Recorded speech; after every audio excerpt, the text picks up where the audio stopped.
ओकर आदमिया सऊदिया चल गला तनी से तोहरे नियर मिजाजी आदमी ओकर मेहरारू वीडियो कॉल पर हड़कावत ये कहत ये सुना अरे फेंकदा बुलावना और दब चूल्ही बहुत अच्छा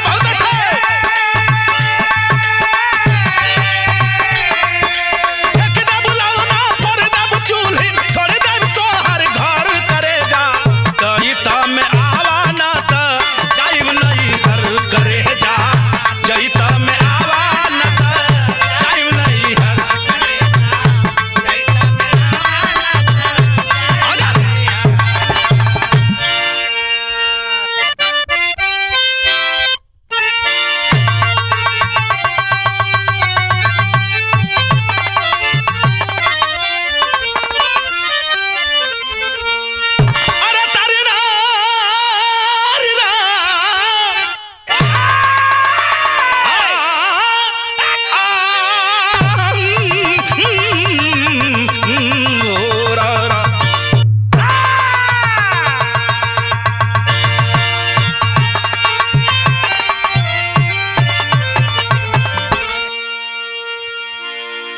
आइए सुल्तानगंज जो पड़ता है बिहार में बहुत चर्चित नाम है जहां से कंवरिया लोग जाते हैं जल चढ़ाने के लिए बाबा धाम पर और मनवाचित फल पाते हैं। वहीं की कहानी मैं सुनाने जा रहा हूं।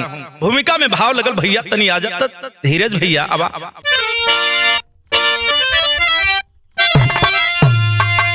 कल भी सत्य था आज भी सत्य है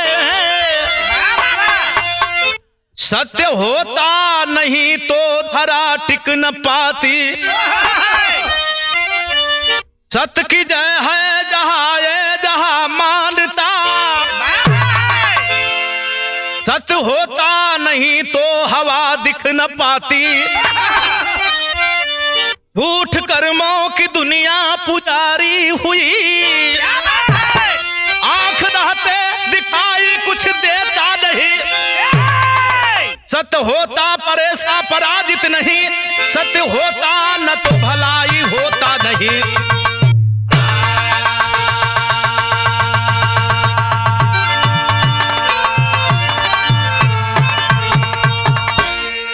सत्य होता नहीं तो भलाई न होता। सोचिए जरा आज भी सत्य है कल भी सत्य था अगर सत्य नहीं होता तो यहाँ सब कुछ खत्म हो जाता। मेरे साथियों 24 घंटा के अंदर में सत्य का पहरा चलता।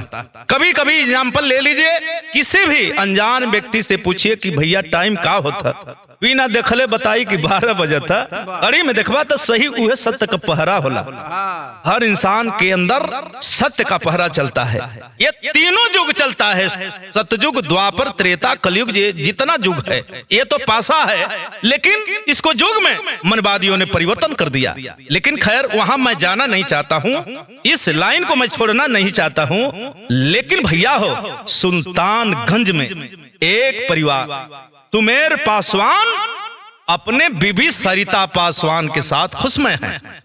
एगो बेटा सुधीर पासवान हुए बड़ा मन लगा के माई बाबू पढ़ावत हुए। अच्छा था खुशी में आखिरकार एक गजल का भाव लगल भैया तनी आ जाता।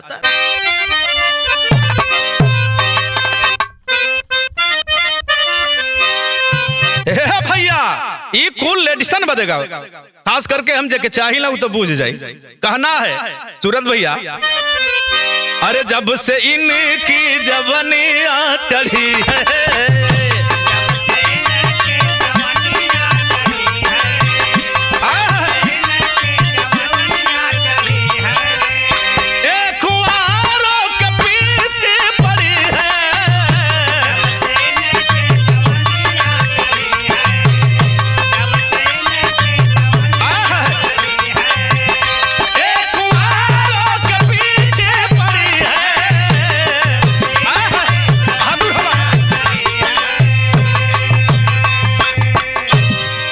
भैया के देखिला तो अपने बड़ भौजाई के याद आ जाला ओकर नाम चंपा और फुलझारी है। और सूरत भैया के देखिला तो अब का बताई कई लिट्सन का याद आ जाला नाम ना गिनावल चाहते हाँ धर्म ना होला हो भैया, ये बहुजन समाज पार्टी है, लेकिन बात वही का हाई देखा आखिरकार नतीजा क्या निकला। कवि जी कितना बढ़िया लाइन लिख ले अपने कलम से।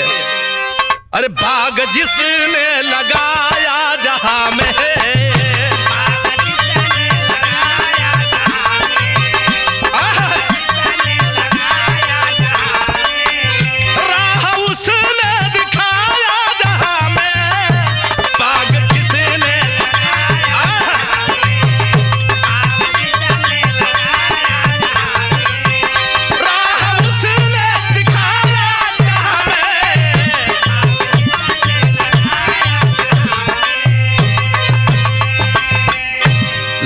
करे चतुराई विद कर लिखल टर न जाई। के ना चाहेला हो भैया कि बढ़िया खाई पहिरी सुख में जीवन हो, लेकिन लाख इंसान कोशिश करे, लेकिन जो होनहारी होता है वही होता है, जो मंजूरी खुदा वही होता है।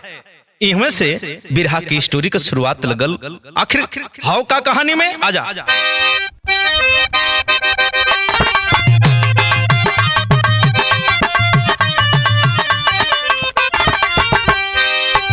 हमें तो लूट लिया मिलके हुस्न वालों ने, हमें तो लूट लिया मिलके हुस्न वालों ने, गोरे गोरे गालों ने, काले काले बालों ने। ये अनिल भैया, धीरज भैया, कहानी कहां से मिलान करी आवा। इतिहास रो रहा, इतिहास रो रहा इंसान के करनामों से, इतिहास रो रहा इंसान के करनामों से। नाम है गंदकिया घटिया नीच कामों से। स्वार्थी लोभी जो इतिहास को मिटाता है। कौन स्वार्थी? यहाँ के लोग घटिया लोग, नीच लोग, अत्याचारी, पापी। मानो को जितना कहा जाए सब कम है। स्वार्थी लोभी जो इतिहास को मिटाता है, इसी धरा पर गद्दार गिना जाता है। काश बिहार में सुल्तानगंज पड़ता है। कहाँ सुल्तानगंज? हर साल जहां सावन में कंवरिया जाते हैं, एक दो नहीं, लाखों लाखों करोड़ कंवरिया जाते हैं। सुल्तानगंज से जाते हैं बाबा धाम, झारखंड में जाते हैं बाबा भोलेनाथ का दर्शन पाते हैं। वही सुल्तानगंज की मैं कथा व्यथा गा रहा हूं। खास बिहार में सुल्तानगंज पड़ता है, वही सुमेर जो जीवन में आगे बढ़ता है। भैया हो, आखिरकार बात को समझ ले, क्या कहना है। आखिरकार बाबू अपने बच्चा के पढ़ावत लिखावत हुए, और जब जवान बेटा भाई ने शादी कर देने, पतोहू अली, जब सुमन पासवान अली, सुमन पासवान के पाक के सुधीर पासवान दूल्हा अपने दुल्ही के पाक के बड़ा खुश समय समझावत हुए कि माई बाबू से बड़ सेवा ये धरती पर कुछ है ना। समय कट रहा है भैया हो, 1 साल बीत गल, 2 साल बीत गल, धीरे धीरे 2-4 साल बीत गल, घरे में न एगो न बेटा न बेटी। अब तो अड़ोस पड़ोस अगल बगल का लोग ताना मेहना मारे लगली। अच्छा तो भैया कहीं कुल ठीक, लेकिन फलनिया कब जौन पतोहिया वो बांझ निकल गई। ई ताना मेहना सुन के हो भैया सुमन पासवान के बहुत तकलीफ बढ़त है। सोचत थे कि बारे हमार जीवन अपने पति के पास में बैठ के कहत ही का हो स्वामी, आखिरकार कुछ करा, दवाई दर्पण करावा कि मेहनत ताना अब ना सहत है। दोनों परानी गईला है भैया हो, चेकअप करौना, और चेकअप करौना, और चेकअप जब करौना तो हई देखाओ में का निकलल नतीजा। दुल्ही तो ठीक बा, लेकिन दुल्हा में कमी बा। जब सुनलस दुल्हिया के हमरे दुल्हा में कमी है, आय हाय, कहीं अगर भैया हो दुल्ही में कमी हो तो दुल्ही अपने दुल्हा का ब्याह करा दे तब मामला बन जाए। लेकिन आखिर दुल्हा अपने दुल्ही का कैसे ब्याह कराई, सोचे वाली बात है। आखिरकार सुमन पासवान के आखिर सुधीर पासवान समझावत में मत रोवा, सुना हमार बात का समझावत में एगो तर्ज लगल। कौन तर्ज भैया हमारा जा?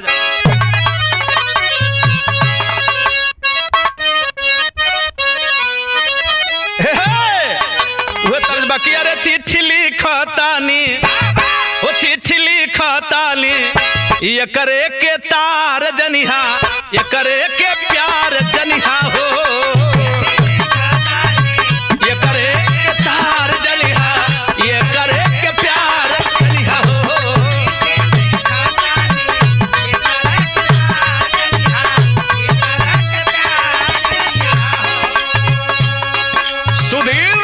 पासवान मेरे साथी समझावत हो अपने पत्नी सुमन पासवान के का समझावत हो।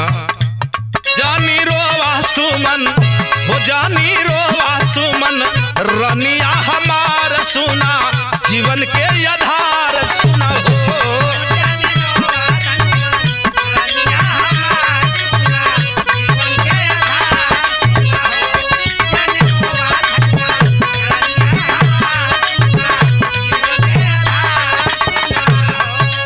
सुन रे पगली, डॉक्टर इहो कहला कि अगर प्रयास करल जाए दवाई दर्पण हुई तो हो सके मामला फिट हो जा, लेकिन पत्नी को विश्वास नहीं है। पति समझाता है सुना हमार बात, जब हम सदिया में 7 फेरा घुमली रे पगली तो 7 जन्म का वादा भयल वहाँ कैसे कह देलू आ काहे बदरो अरे भाई हम जिंदा है ना। जन्मो जन्म का रिश्ता तोहरो हमार हो, जन्मो जन्म का रिश्ता तोहरो हमार हो।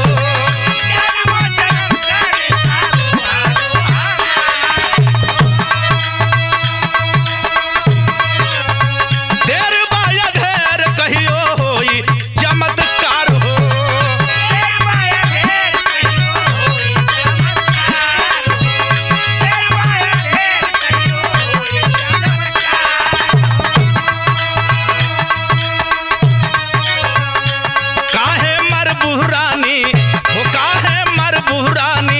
जीवन का आधार बाड़ू हमरो विचार बाड़ू हो।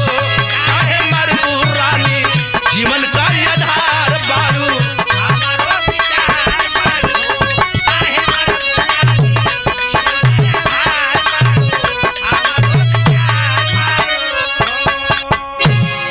भैया हो।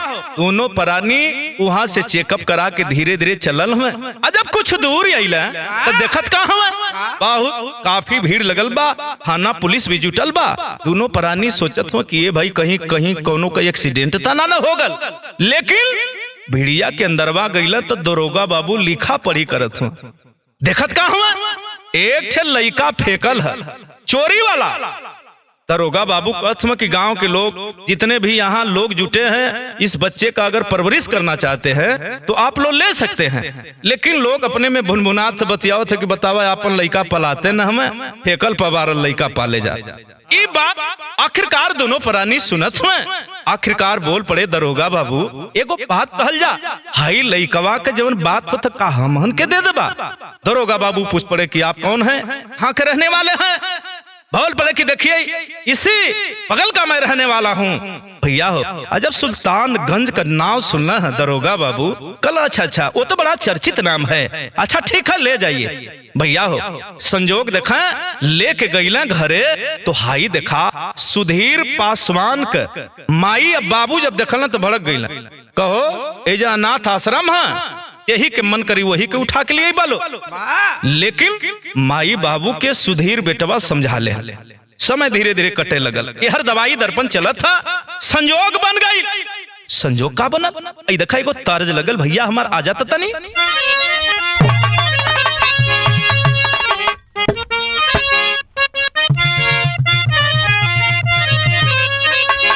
कोनो मेहरारू अपने मर्द से कहती है कि कमर पर हाथ जन लगाई हो। भैया महेंद्र भैया तोरे नियर मर्दा तनी दबीस रहल। अरे कमर पर हाथ जन लगाई हो, मजा पिया धीरे से ली हो।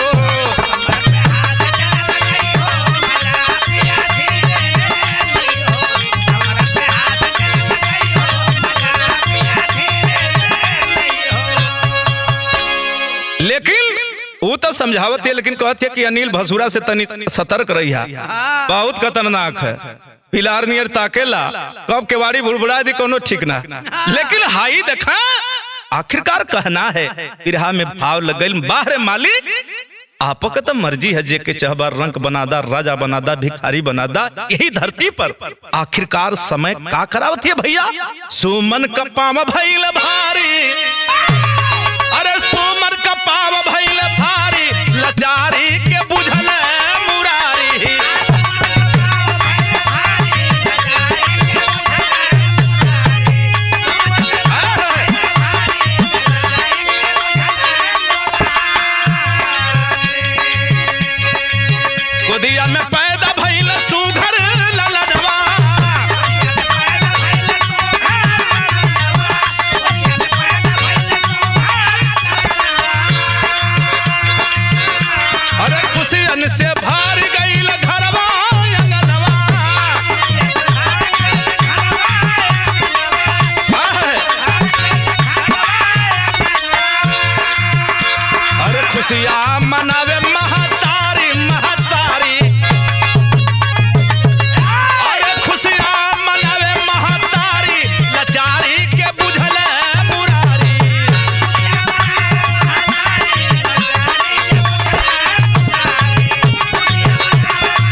हाई देखा एक ठे बेटा तो है मालिक मर जाए अपन भी बेटा हो गल, दो ठे बेटा हो गई ना परिवार में, दोनों बच्चा पढ़त हुआ, लेकिन जीवन पवलका बेटवा बा तनी पढ़े में कमजोर बा और ये अपन बेटा तनी तेज बा।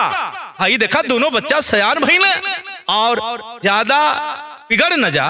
माई बाबू जवन पवलका लइकवा है ओकर बियाह कर दे, जवानी के दहलीज पर जब कदम रखा तो ओकर शादी कर दे। शादी कैलन ठीक हो बाबू, अब ता हाई देखा माई बाबू जवन पावल लइका हो ओके कम मान, आज अपने लइका का ज्यादा दर्द बुझत हुए समय कटत धीरे धीरे। हाई देखा आखिरकार घर से भगा देते हैं, माता पिता घर से भगा दिए, भगो यहाँ अब तुम्हें नहीं रहना है। बेचारा अपना बीबी का साथ पाया और हाथ पकड़ के वहां से चल दिया रोते हुए, निकल पड़ा। आया है आखिरकार है बाबू बाहर विदेश में जाके कमात हुआ, लेकिन गांव के आदमी से खोज खबर ले आखिर धर्म का बेटा है ना, सोचत कि जवन माई बाबू हमर धर्म का हमके पलना ते इतना तो हमार फर्ज होबा करला, गांव के लोगन से हाल चाल करत रहत कि हमर माई कैसे हमर बाबू कैसे हमें। आखिरकार धीरे धीरे समय कटत था, वहां के बाद तुम्हां छोड़ा यहाँ तनियावा जवन अपन लइकवा है अजय हो बाबू, वो देखा पढ़ लिख के नौकरी पाएगा। बाबू माई बहुत खुश हैं कि बेटवा का शादी कर जाई, हर देखा नौकरी पीरियड में गयल अब हरे बियाह कर लेलस, घरे दुल्ही लेके आल। अच्छा तो बाबू का अब तक बरौनी जरे न लगल, मर्यादा कुल लूट ले हलस। ऐसा नरक बेटा धरती पर जिए ना तो बढ़िया है। पंचायत का जमाना चौधराना का जमाना था, पूरा गांव वाला कुजात कर देना, पानी का नो का पानी सब बंद, बोलल चालल सब बंद। लेकिन हाई देखा आखिरकार बेटवा के कौन बात का तकलीफ, मेहरारू बढ़िया पौले है, बाबू माई चाहे जैसे रहा समाज से काट गल हुआ, चौधराना चौधरी लोग एकदम आपन आपन विचार व्यक्त कैले। आखिरकार इनके गांव से ऐसा करा कि काट के खत्म कर दा, रिश्ता नाता केहू आ जाए वाला तैयार ना बा।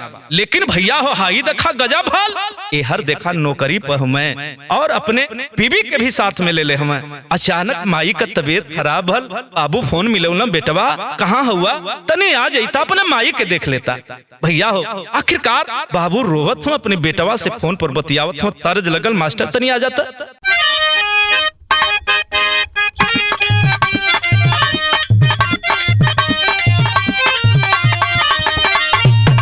ये भैया महेंद्र भैया कोनो तोरे नियर मेहरारू मनबड़ी अपने मर्द के चापत ही है, मर्दा एकदम चुई चुई बोलत है।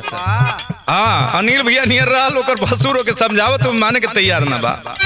लेकिन हाई देखा संकेत था सासुरे से रूसल बाती रियवा न हो, हाँ हाँ सासुरे से रूसल बाती रियवा न हो, धैली नहीं हर करा।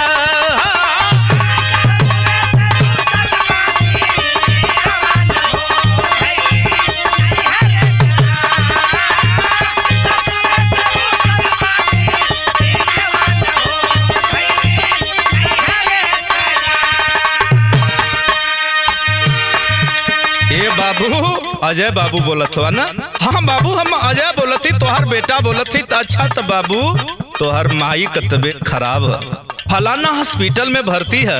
ये बाबू तुहरे खाली नाम जपत है, एक काम कर बाबू तनी जल्दी छुट्टी लेके आ न जाता। अजय बोला कि बाबू ऐसा ना कि साहब से बात करके अभी मैं बता रहा हूँ, बात नहीं किया 10 मिनट के बाद फिर फोन लगौला बाबू, माई बौखलाए नहीं घबराए नहीं कि तनी हमरे बाबू से बात कर दा। बाबू फोन उठौला आ जाए, नौकरी करे वाला बना, पैसा रुपया वाला बना। जब माई का सुल्लस की माई का तबीयत खराब है, आय हाय बाबू का फोन रिसीव करके आई देखा बाबू से बतियावत था, बाबू रोवत हम कहत हुआ याद कई के रोवाली माँ तारिया नो हो, हाँ हाँ याद कई के रोवाली माँ तारिया नो हो, बेटा घर जइबया।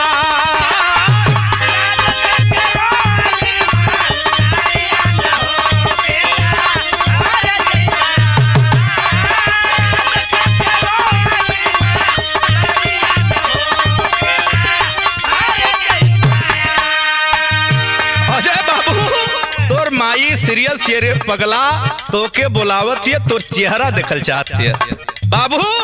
अच्छा था एक काम है छुट्टी ना मिल पावत है, छुट्टी ना मिल पावत बाबू, हम का करी बाबू। लेकिन बाबू कहला बाबू हमारे कही बेटा हो ना, तो के मन लगा के तन लगा के अपने नमक रोटी खैली जा, तो के पढ़ौली जा बेटा। अपने माई के याद करे मुन्ना, 9 महीना गर्भ में तो के ढोबलस, तोर सेवा बर्दाश्त कैलस बेटा। समय आगल नियर आगल माई तोर ही तो के याद करत बा बेटा। आ जा बेटा, आ जा बेटा। माई कहलस कि तनी हमरे मुन्ना से बात कर दा। माई रोवत ये कहत ये का कहलस, आ बताबा भइले लाला, आ बताबा भइले लाला हमरो परानवा, बताबा भइले लाला हमरो परानवा, बताबा भइले लाला हमरो परानवा।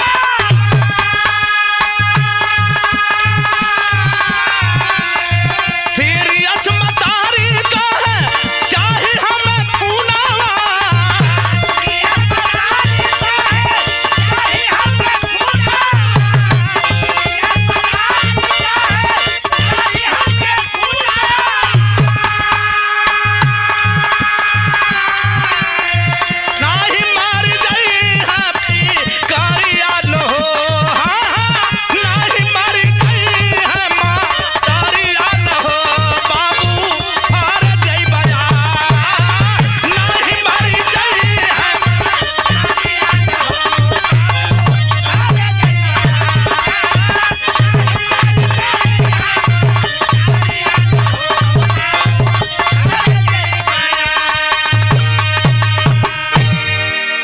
वो हरामी बेटा, नालायक बेटा फोन कट कर दिया। बोला बार बार मुझे डिस्टर्ब मत करो, मैं यहाँ नौकरी कर रहा हूँ, आप लोग मजाक कर रहे हैं। माही जब सुलस की हमार बेटा ई हाल में हमके कहत हृदय फाट गई हो भैया। माई हरजर जर्जर रोवत दिया, कलश की बेटा सब कुछ कर्जा हमार चुका दे। आज हमके विश्वास हो गल कि आखिरकार ये धरती पर ऐसनो लोग होला। बेटा ई का कहले रे, तोर माई मर जाई लेकिन तोर माई बाप को के फोन न करी है, भले खून मिले या ना मिले, अर्थिस पर हम सज जाई। तोर माई बोलत है, फोन कट गल, हम माई बोलत है। लेकिन मेरे साथियों जब माई सुलस की हमार बेटा ना आई, सिउ चाप फोन कर देहलस, माई हो भैया गोताई गई। माई गोता गई, तकलीफ में तो है बा, बाबूजी तकलीफ में हुए हई देखा सब हाय हाय करत है। गांव के लोग जुटला देखे बदे, चला हो लाख दुश्मनी होला लेकिन लोग जरूर दुख सुख में जाला एक कदम साथ निभाओ खती। वही गौवा मकेहे की आदमी फोन लगौलस के चमन पवल का बेटा विजय है, वो के फोन लगा देलस, कलस की बाबू आज कर्जा चुकौले के पारी आगल, तोर धर्म का मतारी बीमार है रे बाबू। जब सुना है बेटा विजय धर्म का बेटा, तुरंत तैयारी कर दिया। आनंद आनंद में अपने बाल बच्चों अपनी बीवी से कहा कि मैं अभी वापस आता, मेरी माँ बीमार है, जिन्होंने मेरा परवरिश किया मुझे जान दिया, मैं फेंका गया था रोड पर, मेरे साथियों चल देता है। अच्छा चलल भैया हो, आखिरकार टेरी में भाव लग गई।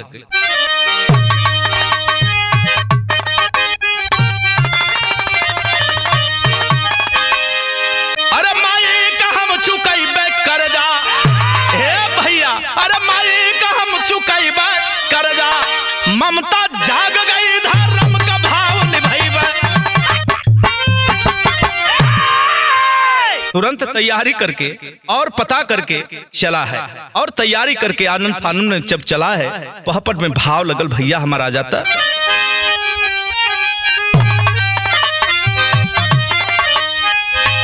अरे कई का तुरंत अरे चल दहला पाया नवा, तब भवानवा से हॉस्पिटल में पहुंचा है जवानवा, तब भवानवा से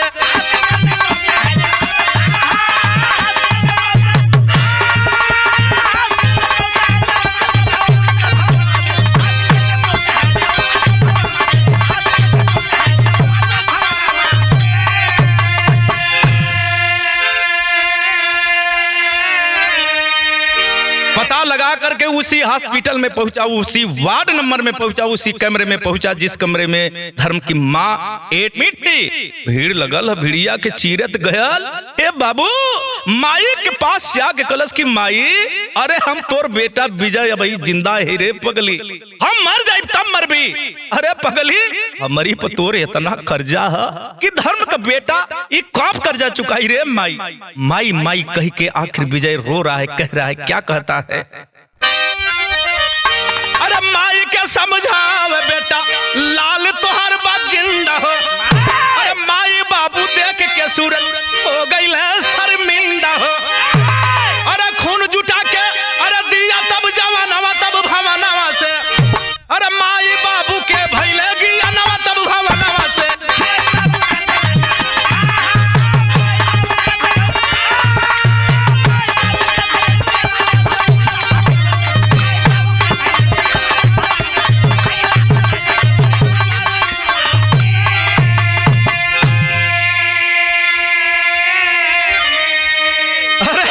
माई खून के भाव में कैसे मर जाई बाबू? हम तोहार बेटा धर्म का बेटा चीना जेके घरवा से भगा देला मार के, उहे हम तोहार बेटा है, धर्म का बेटा है। जबले तोहार जन्मल बेटा ना भइल है तबले हमके बड़ा दुलार प्यार देहला लो। लेकिन जब तोहार बेटा तोहरे तन से होगा तो हमके ऐसे हमार मान सम्मान करा कि जैसे जना कि हम सही में रोड पर का फेंकल है। मेरे साथियों रो रहा है विजय, नहीं मरने नहीं दूंगा, कतरे कतरे बीच जाऊंगा। रुपया पैसा लेकर आया है, 1-2 हजार न कई हजार रुपया लेकर आया है। देखिए बाबू इस अटैची में रुपया है, जितना चाहिए डॉक्टर बाबू ले लीजिए। कितना खून चाहिए अपने साथियों के साथ पहुंचा है, खून भी देहलस, रुपया पैसा भी देहलस, दवाई दर्पण हो था। 2 दिन के बाद माई के होश आ गया। माई का जब होश आल विजय समनवा खड़ा, माई ताकत है और मारा अजय बाबू हवा। मेरे साथियों आखिरकार हाई देखा मतारी के डांटत के हा उनकर जे सुहाग बहुत जोर से डटलन, तू पागल हो गईलू। अरे वो कमीना का नाम ले वैसन बेटा मर जा, वैसन बेटा धीर जन्मल का नाम ले जेमन बेटा तोहर फोन न सुन सके, जेमन बेटा तोहर से कुछ बात न कर सके, वैसने बेटा का नाम ले। अरे वो कमीना हा, अरे वो पापी हा। वो करे जैसन बेटा के अगर जन्मते जहर दे दा तब वो बढ़िया। माई का छाती फाट गई। हाँ स्वामी तू ठीक कहला स्वामी। विजय बाबू अरे ये हमार धर्म का बेटा ना है बल्कि हमार बेटा है। पजरवा बैठा के सोहरावती बाबू, तू न होता तो हम न होती। ये बाबू तोर उपकार रे मुन्ना, और उपकार हमारी पर। माई हर हर हर हर रोवती बेटवा के पकड़ के। सारा जमाना देखा था हॉस्पिटल में लोग माई के रोले से बन का पतई झरत हो। आज धर्म का बेटा मतारी से लिपट रो रहा है, माँ अभी तेरा बेटा जिंदा है रे, तुम्हें मरने नहीं देगा। बाबू काहे ना हमके पहले बतौला, इंतजार करत रहला कि हमार बेटा जन्मल बेटा आई तो माई के जी आई। हम तोहार बेटा ना है, हमके पलला पोसला इतना सेवा कैला का एक बार फोन न करे के रहला। लेकिन गलती माफ कर दे माई बाबू, गलती का माफी मांगत। विजय धर्म के बेटा से गलती का माफी मांगत हुआ। कवि जी भाव लिखल का लिखल भैया हमारा जा।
आस पूछत माई मत रो माई हमहू के मत रो। अरे बढ़िया हो गई रे पगली, देख और बेटा जबले जिंदा है तो के मरे न दई, तोरी पयाच अबे न दई। सुना एगो काम करा, चला तो हम लोग के घरे पहुंचा दे और एकरे बाद हमार दुल्ही जोहत होई, हमार इंतजार करत होई, कई दिन न हो गल। आय हाय माई का ममता जाग गई, कलश की बेटा का हमरे बहू से बात न करईबा। अरे एक बेर दिखाई देता बेटा, अरे एक बेर दिखाई देता बहू का सूरत आई रवा।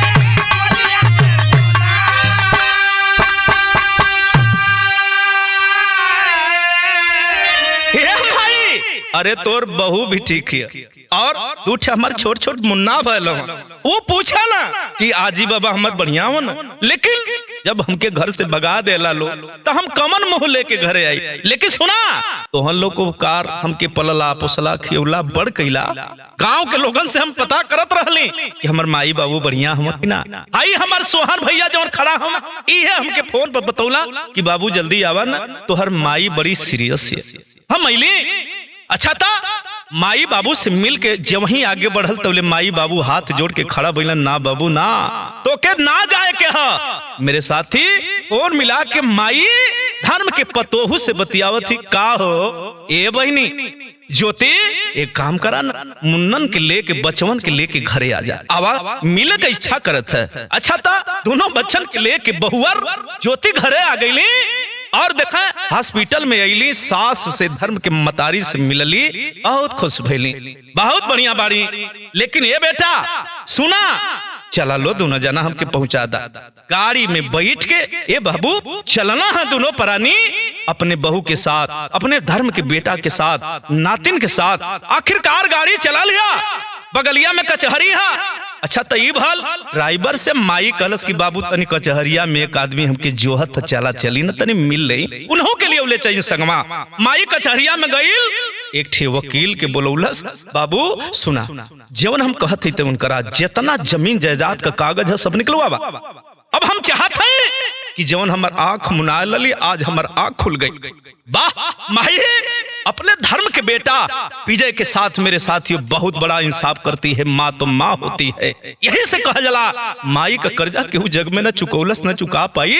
माही अपने बेटा के सामने कहती है कि बेटा कुछ हम तो के देवे जा। आज ले बेटा मतारी से मंगलस, लेकिन मतारी तो से कुछ मांगत है कि बेटा हमके कुछ दे दे, यह दे दे कि जीवन हम कहब तू न करबे ना। बोल माई का बात है? ए मुन्ना हई धान नी दौलत इस सारी व्यवस्था जगह जमीन रह के का करे या कहल कि अच्छा था अजय बाबू कलश की वो हमार बेटा ना है, वो बेटा ना कसाई है, वो ईसन बेटा अगर मर जाता ठीक है। एगो ममता भाव सुन करके मतारी का जमान बिहर जाता है, लेकिन माँ नहीं मानती है। तमाम लोग भीड़ लगा के माई के मना करत हो, लेकिन माई एक काम कैली, खड़ी लाइन में भाव लगल। माई कैली का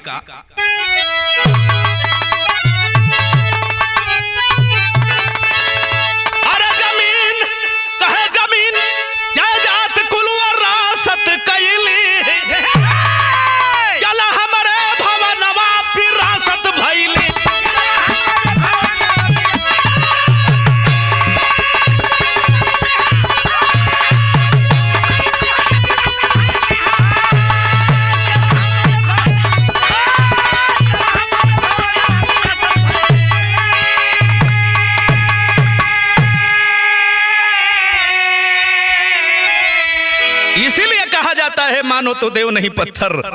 बचवा के धर्म के बेटा विजय के लिए आके आखिर हई देखा माई बाबू पहुंचला घरे। अच्छा तो बेटा हई सब कुछ है, बैंक बैलेंस सब कुछ तोरे नामे कर देली।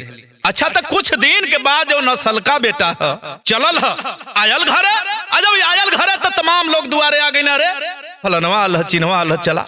माई से कहत, रे माई हम अपन हक अधिकार लेवा। माई कलस कमन हक मांगत हवा, कमन हिस्सा कमन का चाहिए तोहके? हमरे में तोहार कोनो हिस्सा ना, अभी हमार उपकार तोरी पाबा। हम तोके जन्म देहली, पलनी, पोसली, लायक बनौली। हम तो जल्ली कि तू लायक हवे कमीना, लेकिन तू नालायक हवे। गाँव जमाना देखा था तोरी जैसन पापी लड़का ये धरती पर न जन्मे। अगर जल्ले होती कि ऐसा हमार बेटा नालायक होई तो तोके जन्म ते जहर दे देती। देखे को माई का ममता आखिरकार बिहरत हिया। अब भी हमसे कुछ मत कहवा, बहुत अनर्थ हो जाई बेटा, बहुत अनर्थ हो जाई। तू जहां से आल हुआ तहां चल जा मुन्ना। ये तोर मतारी कह, लेकिन वो जीत पर रहा है। कहता क्या है बेटा अपनी माँ से? अरे कुछ दिन बाद आया, अरे अजय कुमार हो, कहे बाबू माई दे दा मोर अधिकार हो।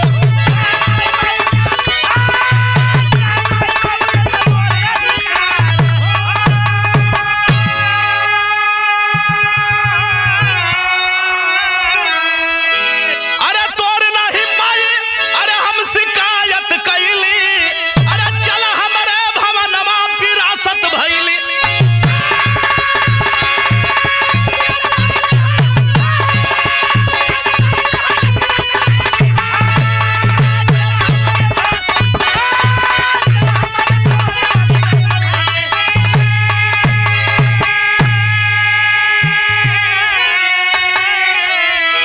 जब तक कोई अधिकार मांगने आता तब तक सारा प्रॉपर्टी हर बैंक बैलेंस माने उस धर्म के बेटे के नाम कर दिया। मानो तो देव नहीं पत्थर, ये हमार बिरहा है, ये भाव है। समाज में जैसा आप करेंगे वैसा मिलेगा मेरे साथी। आप जिसको मानेंगे वो क्यों नहीं मानेगा? यही धरती है। जब पत्थर में विश्वास पैदा होता है तो हम भी आदमी, आप भी आदमी। जरा सोचिए, आप जिसको चाहे सेवा में वो शक्ति है, जिसको चाहे झुका देंगे। भैया ये हमार भी रहा है।